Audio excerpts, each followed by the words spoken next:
কিন্তু সামাজিক ক্ষেত্রে সামাজিক বিচারে খুব গুরুত্বপূর্ণ কথা তো বটেই, বিশেষ করে একজন বর্তমান বিধায়ক এবং প্রাক্তন তুই তাহলে মমতার অবশ্য অনেক কিনতে হচ্ছে না।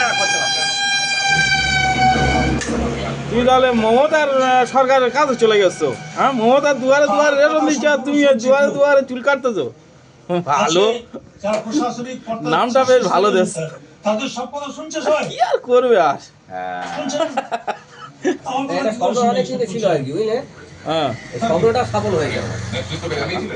হ্যাঁ, স্বপ্নটা সফল হয়েছে। এটা কি বলো যে আমি এই 3 বছর ধরে ধরো তোমার মাল সব জোগাড় করেছি করে, তারপরে একটা সেকেন্ড হ্যান্ড গাড়ি পেয়েছি। এই সেকেন্ড হ্যান্ড গাড়ি থেকে আইডিয়া করছি যে এইরকম ধরনের যদি আমি প্রতি গ্রামে পরিষেবা দিতে পারি তাহলে মোটামুটি ভালো হবে, ইনকাম ভালো হবে। এইভাবে চিন্তা ভাবনা করে।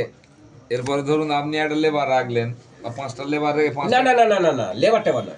আমি কি বলছি, 5টা লেবার রেখে 5টা গাড়ি দিয়ে তাদেরকে মানে যে একটা প্রচার বা একটা রাজ্য সরকারের চিন্তা ভাবনা নেই তো আমার, নেই। এবার কেউ যদি সহযোগিতা করে, ধরুন আপনি বাড়িতে বসে আছেন, শরীর খারাপ, আপনার গাড়ি নিয়ে কোনো একটা ছেলে গেল, আর একজন বললো দাদা আমাদের এই সুযোগটা দেন, আমরা করবো, সেটা করে দেবো। এইটা আমি বলতে চাচ্ছি। সেটা মানে একটা কুটির শিল্প, একটা দুয়ার দুয়ার গিয়ে পরিষেবা দেওয়া, রাজ্য সরকারের হাতকে মজবুত করা, মধুদার চিন্তা ভাবনাকে বিস্তারিতভাবে ছড়িয়ে দেওয়া।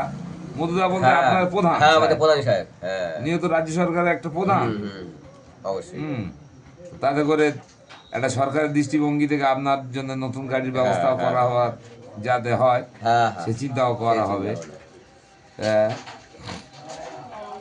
তো